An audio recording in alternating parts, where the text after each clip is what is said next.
Hare Krishna. Hare Krishna. Krishna Krishna. Hare Hare. Hare Rama. Hare Rama. Rama Rama. Hare Hare. Maaf, karena apa? Ada soalnya ketika kita mengagungkan seorang Vaishnava, hendaknya kita dengarkan. Kalau Prabu Mataji ngobrol, bagaimana bisa mendengarkan keagungan daripada seorang Vaishnava? Maaf, Prabu. Karena itu saya tadi mengejutkan Mataji dan Prabu untuk mengucapkan Maha Mantra Hare Krishna. Hari Bol. Sebelumnya saya berdoa, mengucapkan pranam dari Guru Maharaj. Namo Om Vishnupadaya, Krishna Prastaya Bhutale, Srimate Chaitanya Chandra Dasa Iti Namine. Namo Om Vishnupadaya, Krishna Prastaya Bhutale, Srimate Bhakti Swarup Damodar Iti Namine. Namo Om Vishnupadaya, Krishna Prastaya Bhutale, Srimati Gora Govinda Swamin Iti Namine. Namo Om Vishnupadaya, Krishna Prastaya Bhutale, Srimate Bhakti Vedanta Swamin Iti Namine. Namaste Saraswati Deve Gorawani Pracarine Nirvisesa Sunyawadi Rastasya Desyatarine. Mengapa kita selalu mengucapkan pranam dari baik guru kita atau diksa guru kita ataupun dan juga siksa guru kita? Karena diksa guru dan siksa itu sama. Seperti apa yang dikatakan oleh beliau di kelas beliau. Hanya satu-satunya jalan kita mendapatkan ataupun mengemis karunia dari beliau untuk bisa menjadi Krishna Das. Seperti itu. Saya sangat karena lama sekali, dari tahun 90 beliau datang ke sini mengiringi Gurudev. Dari semenjak itu beliau secara teratur setiap tahun datang ke Indonesia. Setelah Gurudev berpulang, beliau juga yang menuntun kita dan juga bagaimana mengarahkan kita untuk tetap berbakti di dalam kesadaran Krishna di bawah yang di establish oleh acarya kita Srila Prabhupada, supaya pada waktu itu memang suasananya ketika guru kami berpulang, ada beberapa guru saudara-saudara guru, my God sister, God brother, mereka itu seperti kehilangan arah dan keluar seperti itu mencari pergaulan. Tetapi Gurudev berpesan, apapun yang terjadi jangan meninggalkan ISKCON. Itu kata-kata itu terngiang terus. Jadi apapun itu, karena itu kami berusaha untuk mengumpulkan saudara-saudara kami supaya tetap bersatu dan tetap melayani Srila Prabhupada di dalam ISKCON ini. Dan apa hasilnya? Atas karunia Srila Prabhupada kami mendapatkan pergaulan sadhu. Di sini dijelaskan bahwa pada hari ini Pusya Titi, beliau titinya Pusya, beliau berumur 80 tahun, ya. Karena sebenarnya yang seperti dikatakan oleh beliau bahwa guru puja kesimpulannya adalah memuja, melakukan pelayanan, dan mengagungkan ataupun memuji penyembah murni Krishna. Itu kesimpulannya dari panjang lebar beliau menjelaskan tadi, ya. Apa yang dipuja? Nama, guna, lila, dan kirtan dari seorang guru kerohanian. Kenapa demikian? Karena guru kerohanian tidak berbeda dengan Sri Krishna. Jadi kita selalu harus mendengarkan lila kahani daripada Sri Krishna, ya. Begitu juga kita hendaknya selalu mendengarkan lila kahani dari penyembah-penyembah murni beliau. Baru kita akan mengerti, baru kita akan bisa lebih tahu. Kalau kita berserah diri kepada guru yang dikatakan oleh beliau tadi di kelas beliau, itu memang penting melenting. Karena apa? Kalau tanpa karunia beliau, apa yang kita perbuat? Beliau mengatakan sadhana. Prabhupada mengatakan kamu harus melakukan sadhana. Sadhana apa yang dilakukan? Kalau tidak ada guru yang membimbing kita. Ini harus sadar sepenuhnya dengan hal itu. Dan kami sangat beruntung sekali, saya sangat beruntung ketika Guru Dev kami berpulang. Waktu itu kami masih seperti baru lahir, tidak mengerti apa-apa. Kemudian beliau memberikan tatwa yang tinggi sehingga kita uyang-uyangan ini. Sudah terkenal ketika beliau ngasih kelas sampai 3,5 jam, sampai kadang-kadang bisa ngipi di kelas tersebut. Tapi beliau tahu itu, beliau tahu bagaimana kualitas kita, dan beliau mengatakan, you just sit hearing my kata. Maybe Gauranga Mahaprabhu give his mercy to you, then you can understand what I said now. Betul sekali itu, betul sekali. Karena ketika itu apapun yang dikatakan oleh Guru Dev waktu itu masuk kanan, keluar tinggi, keluar kiri, kadang-kadang tidak masuk lagi. Masuk ke kanan, keluarnya ke kanan. Nah itulah. Karena itu kita betul-betul dalam kesempatan untuk Vyasa Puja ini, biasanya pada saat Vyasa Puja seorang guru kerohanian, beliau akan memberikan kita karunia jauh lebih besar dari sehari-hari, berlipat-lipat ganda. Karena itu siapapun yang menghadiri Vyasa Puja dari guru mana saja, dia akan mendapatkan keberuntungan dan kemujuran yang sangat besar. Jai. Karena itu saya sangat bergembira dan sangat bersyukur kalian semua yang ada di sini bisa mengikuti Vyasa Puja untuk hari ini, ya. Di sini dijelaskan dalam 3 kegiatan ini, kalau kita dalam kegiatan dalam zaman kali ini yang ada adalah 4 yang memberikan mercy, yaitu Ganggaya, Tulasi, Bhagavatam, dan Bhakta Bhagavatam. Bhakta. Jadi hanya 4 ini yang bisa memberikan mercy, memberikan karunia kepada kita supaya kita bisa mengerti Krishna. Dan kalau kita sudah begitu, apa yang dikatakan oleh Krishna, Name Bhakta, apa yang dikatakan oleh Krishna, Punar Awartino Junaha. Kamu tidak akan lahir lagi ke sini. Seperti itu. Nah, seperti nyanyian dari Narottam Das Thakur, ya.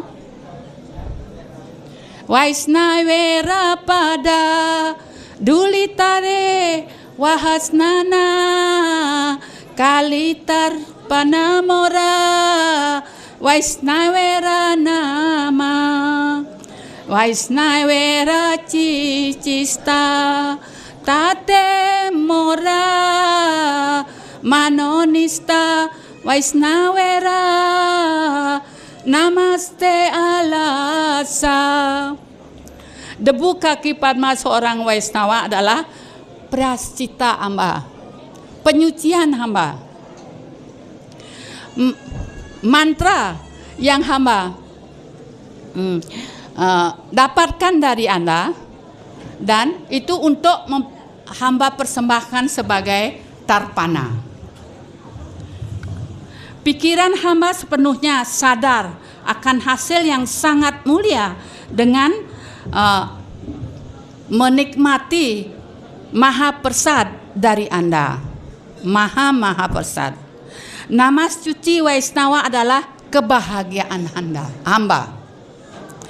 Dalam Kali Yuga, Sri Krishna muncul sebagai Bhagavatam yang saya katakan tadi. Jadi di sini Narottam Das Thakur mengatakan sangat munjur sekali kalau kita dapat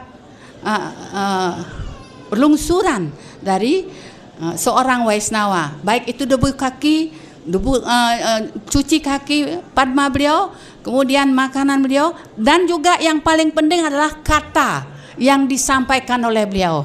Kata inilah yang akan menyucikan hati kita, dan kata ini juga yang menyebabkan kita tahu bagaimana melakukan sadhana bhakti yang benar. Seperti itu. Karena itu bila kita mempunyai kemujuran, kita bisa bergaul dengan bhakta jani seperti itu. Itu adalah merupakan keberuntungan seseorang.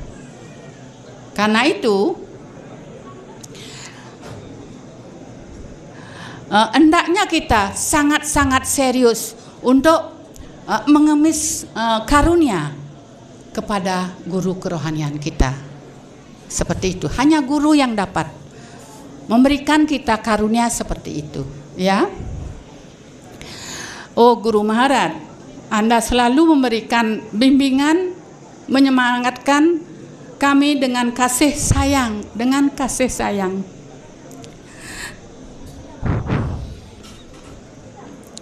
Anda adalah panutan kami karena Anda memberikan kami contoh bukan dengan teori, tetapi dengan tindakan bagaimana melakukan ataupun melaksanakan perintah dari guru.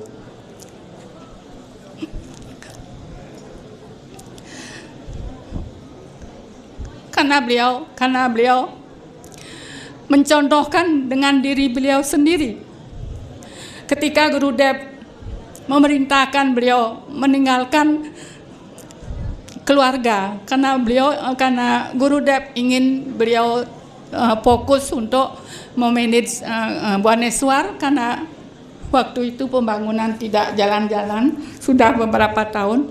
Kemudian Gurudev mengatakan, kamu tinggal di ashram, jadi manajer di sini. Seperti itu. Beliau tinggalkan. Padahal pada waktu itu beliau punya 3 anak masih kecil-kecil. Sedangkan istri beliau, Guruma, tidak bekerja. Jadi penghasilan mereka itu ada dari pensiun daripada Guru Maharaj, karena Guru Maharaj waktu itu jadi pegawai negeri lah. Berapa? Bayangkan, sangat-sangat sederhana dan menderita. Tapi beliau lakukan. Itulah contoh Vairagya yang sebenarnya yang beliau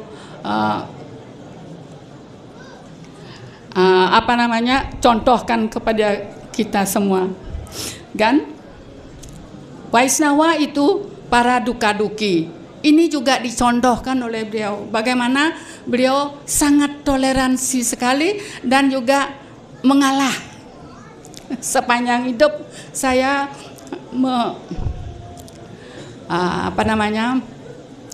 mengikuti beliau, tidak pernah beliau komplain dengan keadaan yang seperti apapun juga, ya. Seperti itu. Itu contoh tolerate cooperate-nya beliau, ya. Seperti juga dikatakan di Chaitanya Charitamrita Madhya Lila 839, seorang Grihastha akan menjadi perfect ataupun sempurna jika seorang sadhu datang kepada mereka. Ini Maharaj lakukan. Beliau datang tanpa lelah dari pulau ke pulau, dari kota ke kota, ke desa, mengajarkan seperti itu. Dan itu juga menginspirasi kami semua. Itulah contoh. Inilah adalah namanya acarya. Seperti Prabhupada. Prabhupada mencontohkan, menyebarkan buku di jalan-jalan. Bukan beliau tidak pernah pengalaman seperti itu. Beliau sendiri yang membagikan buku di jalan, membagikan membagikan majalah Back to God di jalan di Dili yang sangat panas sekali, sehingga pada saat itu sampai bukan hampir lagi, beliau pingsan di tengah jalan. Bayangkan. Nah, ini dah acarya, ya.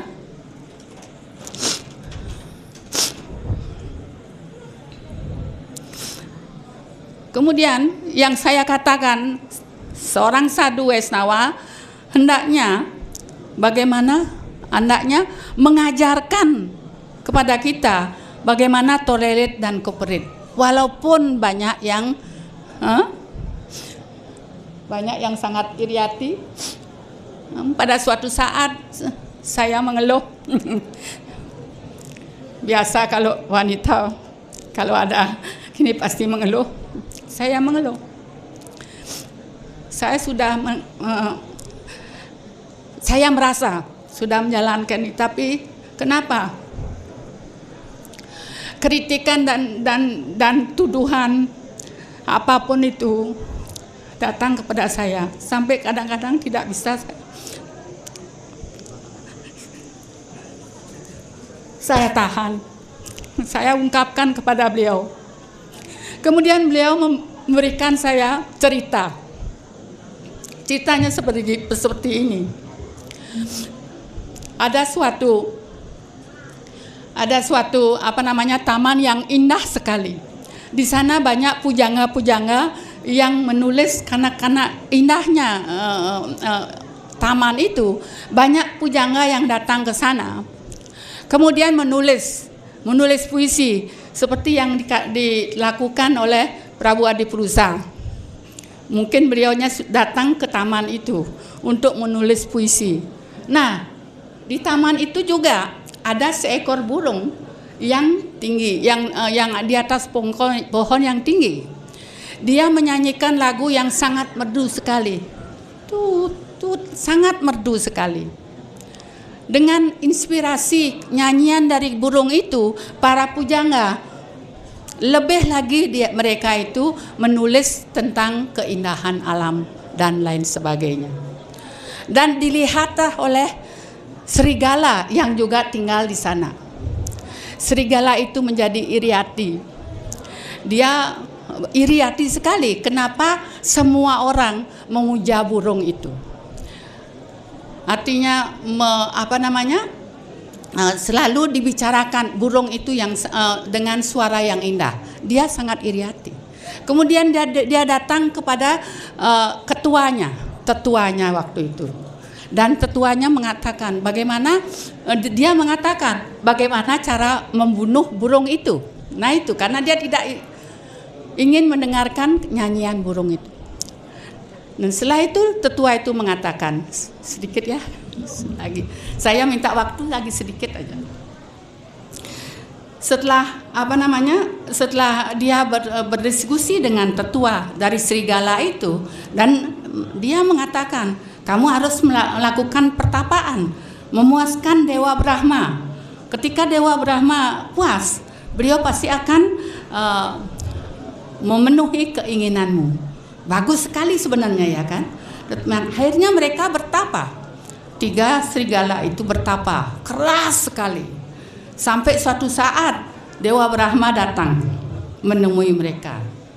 Apa yang kamu karunia apa yang kamu inginkan dari saya untuk melakukan pertapaan yang sangat kuat seperti ini? Kemudian serigala itu mengatakan, oh Tuanku, saya sangat terganggu dengan nyanyian daripada burung itu. Karena mereka berpikir kalau ada hujan lebat dan ada banjir dan lain sebagainya, burung itu pasti pergi, seperti itu. Karena sebenarnya saya ingin Anda membunuh burung itu. Begitu kata dari serigala itu. Brahma mengatakan, saya tidak ada kompetensi untuk membunuh makhluk hidup. Saya menciptakan makhluk hidup, tapi untuk membunuh saya tidak bisa. Kemudian dia mencari akal, bagaimana caranya. Kemudian saya ingin Anda menurunkan hujan selama 7 hari sehingga tempat ini tenggelam. Nah, itu diiyakan oleh Brahma. Tatastu. Akhirnya turun hujan yang sangat lebat sekali, sampai banjir kemana-mana. Burung itu terbang pergi. Tetapi karena serigala tempatnya di lubang di bawah, ya kan? Akhirnya apa yang terjadi? Rumahnya itu penuh dengan air, matilah dia bertiga. Luar. Inilah hasil dari seseorang yang selalu memendam iri hati. Jangan keluarkan itu. Kalau masih bisa dikeluarkan, keluarkan. Karena apa? Karena kita yang akan akibatnya, menanggung akibatnya seperti serigala itu. Seperti itu. Nah, setelah mendengarkan cerita yang begini, lagi gede bayu. Lagi gede bayu untuk terus melakukan bakti. So I have lot of debt. Saya sangat berutang banyak sekali kepada Guru Maharaj, baik secara rohani maupun kesejahteraan hidup material saya. Sampai kapanpun saya tidak akan bisa membayarnya. Sekarang Anda melimpahkan tugas yang sangat berat sekali kepada kami. Mohon karunia Anda supaya kami tetap bisa melakukan tugas yang sangat berat ini. Hare Krishna, Maharaj, Haribol.